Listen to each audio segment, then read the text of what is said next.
हरे कृष्णा चौहान जी, मैं मेजर रमन मिश्रा बोल रहा हूँ। ये शाम में आपके साथ वार्तालाप हुई थी।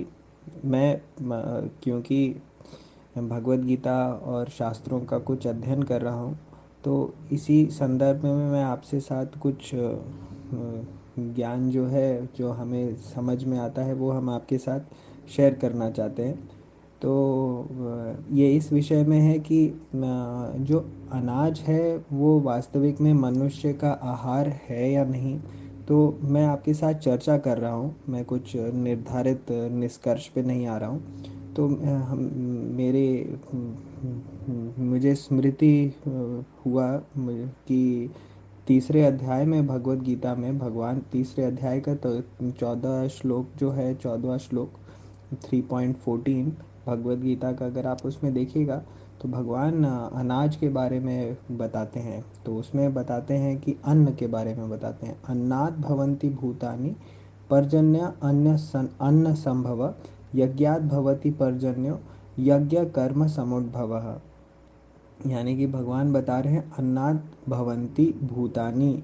इसका आप कैसे भी अर्थ निकालिएगा, इसका कुछ हमें इंटरप्रिटेशन करने की भी आवश्यकता नहीं है। अन्नाद अन्न से, भवंती भवंती होते हैं कौन, भूतानी, जो इस भूत लोक में, ये जो भूलोक है या इसमें जितने भी प्राणी हैं, और वो सारे के सारे वो भवंती, वो कैसे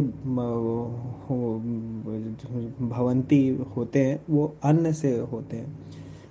अन्न से वो चलित है। और पर्जन्याद अन्न संभव, पर्जन्य का एक ही अर्थ है, सभी एक ही अर्थ है बताते हैं। पर्जन्य का अर्थ होता है रेनफॉल, वर्षा। तो जो अन्न है वो वर्षा से होता है। और वर्षा क्यों होती है? यज्ञात भवति पर्जन्यो, यज्ञ से वर्षा होती है। और यज्ञ कर्म समुद्भव, इसीलिए जो और यज्ञ है वो क्या है, वो उद्भव, किससे उद्भव होता है? वो हमारे जो शास्त्र निर्धारित कर्म हैं, वो यज्ञ कर्म समुद्भव, उन कर्मों से, वो शास्त्र निर्धारित अपने कर्तव्यों से वो यज्ञ है, जिनसे कि पर्जन्य होती है और यज्ञ से अन्न होता है, और यज्ञ से पर्जन्य होती है, वर्षा होती है, और वर्षा से अनाज, और अनाज से भूतानी भवंती होते हैं, भूतानी सारे चलते हैं। तो इस श्लोक में भगवान एकदम एकदम स्पष्ट बताते हैं कि जो भूतानी हैं वो अनाज से हैं, चलित हैं। ऑफ कोर्स ये भगवत गीता में भगवान क्लियर ये बताते हैं कि जो केवल अनाज अपनी इंद्रिय तृप्ति के लिए खाते हैं, आहायुर इंद्रिया रामो मोघम पार्थ से जीवती, मोघ अहम पार्थ जीव आयु इंद्रिया आरामो, जो अपनी इंद्रियों के लिए केवल ये ग्रहण कर रहे हैं। अहायु, अघा, अघा मतलब जिसका पूरा पूरा पापों से भरा हुआ जीवन हो। मोघम, मोघम पार्थ से जीवती, मोघ, मोघ मतलब इस तरीके की पापमय व्यर्थ अपना पार्थ सजीवती, वो उसका जीवन पाप से भरा हुआ है। तो वो भगवान, परंतु हमारी चर्चा केवल इस संदर्भ में मैं आपसे ये शेयर करना चाह रहा था, क्योंकि कुछ शास्त्रों में इस तरीके से प्रमाण हम देख सकते हैं कि अनाज से प्राणी जीवित होते हैं, उसी से चलते हैं। अन्नात् भवन्ति भूतानि, ये तीसरे अध्याय का 14 श्लोक है। आप इसमें इसको एक बार आप देख सकते हैं चौहान जी। मैं आपका बहुत आपके मैं बहुत आदर और सम्मान करता हूँ। मैं बस एक एक छोटा ज्येष्ठ व्यक्ति होने के कारण जो आपका बहुत आदर और सम्मान करता है, बस आपके साथ ये शेयर करना चाहता था। प्रणाम। अच्छी बात है।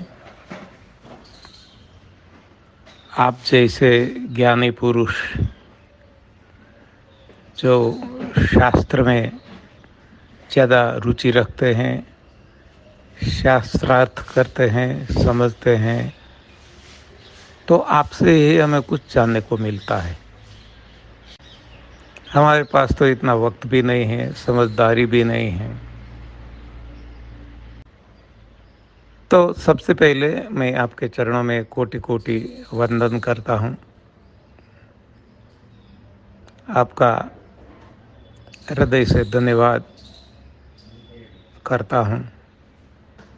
अब जो मेरी समझ है मैं आपको बताऊं, जहाँ तक आपका सवाल है अन्न का, जो श्रीमद् भगवत गीता में बताया है, आपने इसको विस्तृत करके बताया कि अन्न से प्राणी होते हैं।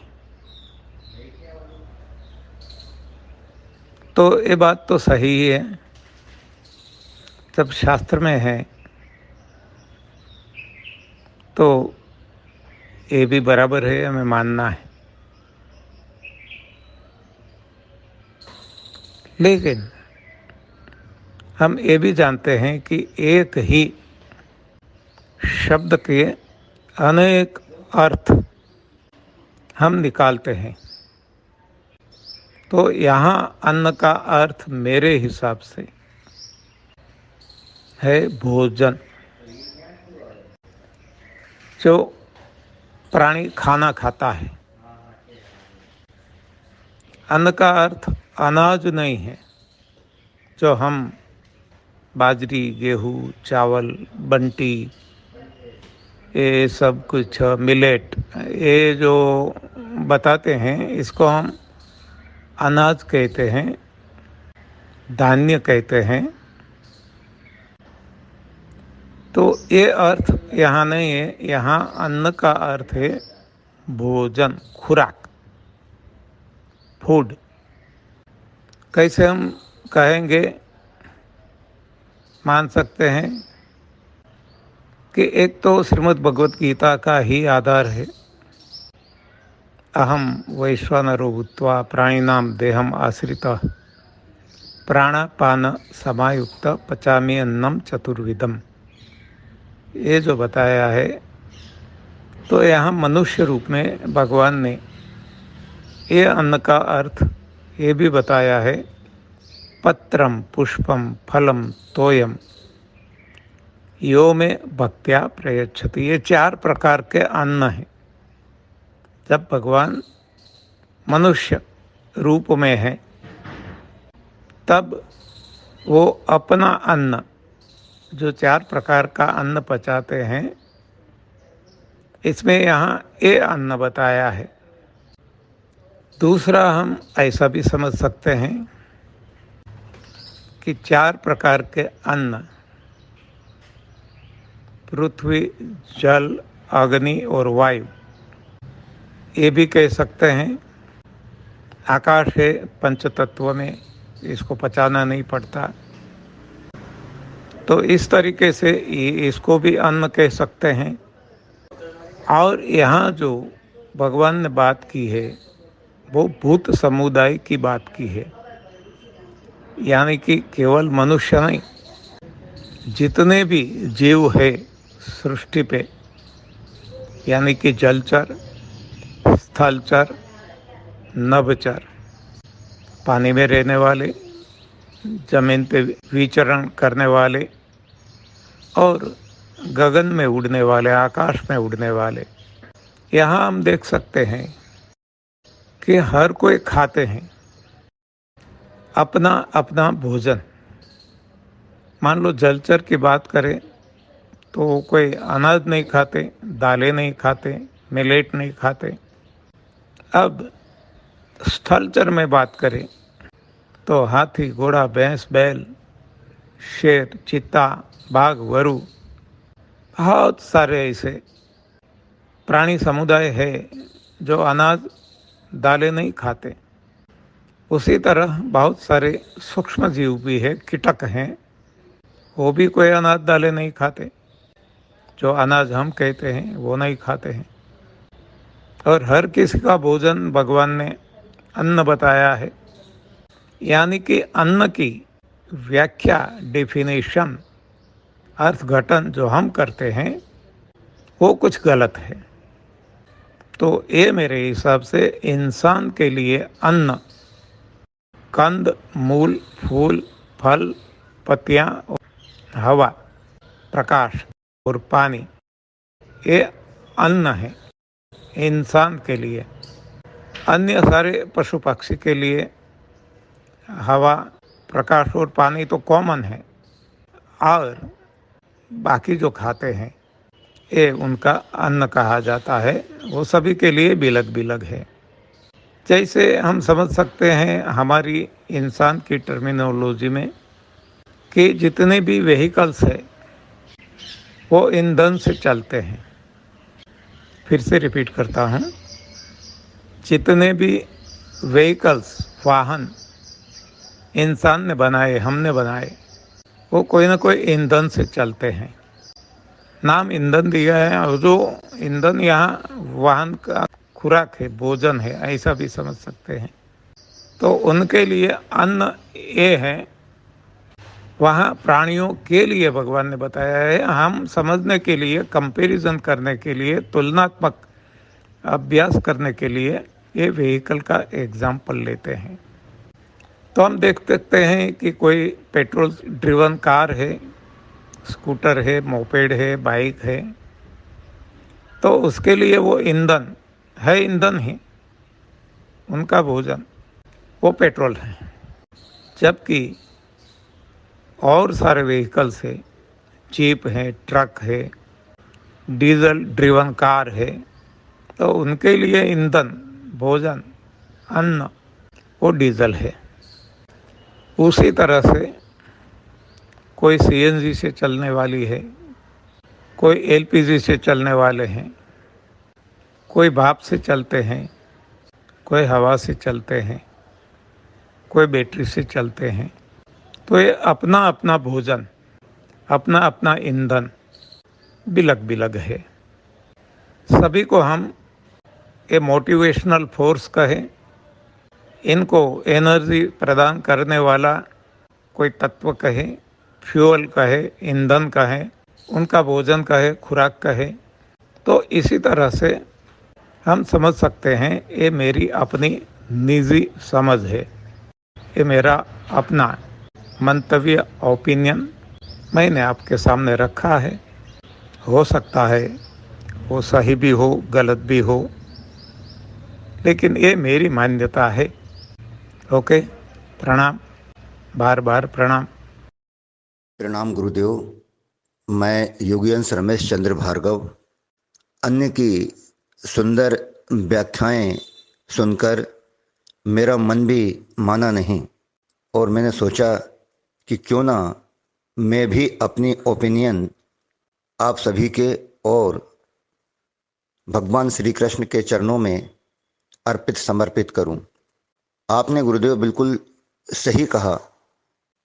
हम सभी जानते हैं कि जब भगवान श्री कृष्ण बाल स्वरूप थे तो उन्होंने अपने मुंह को खोलकर संपूर्ण ब्रह्मांड के दर्शन कराए थे।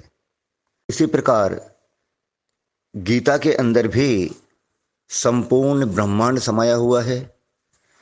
अब कौन गीता के किस शब्द को किस रूप में लेता है, यह उस पर निर्भर करता है।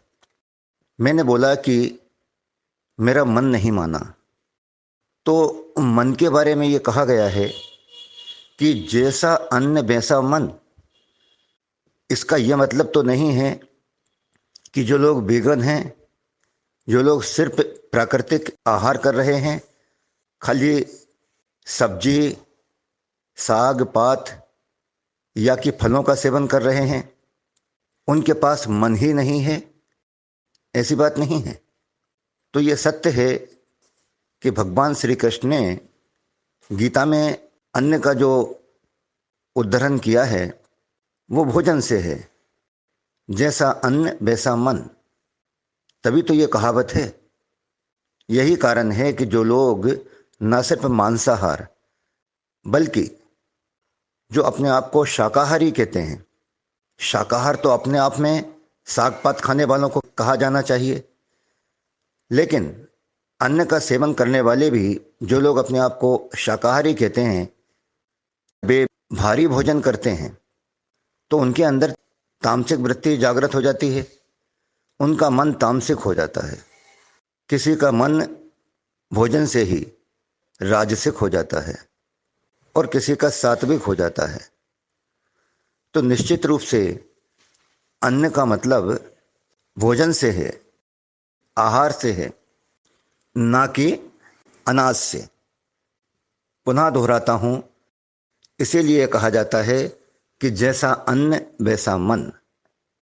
तो गीता जी में भगवान श्री कृष्ण द्वारा जो अन्न शब्द का उपयोग किया गया है वो भोजन के लिए किया गया है, ना कि अनाज के दानों के लिए।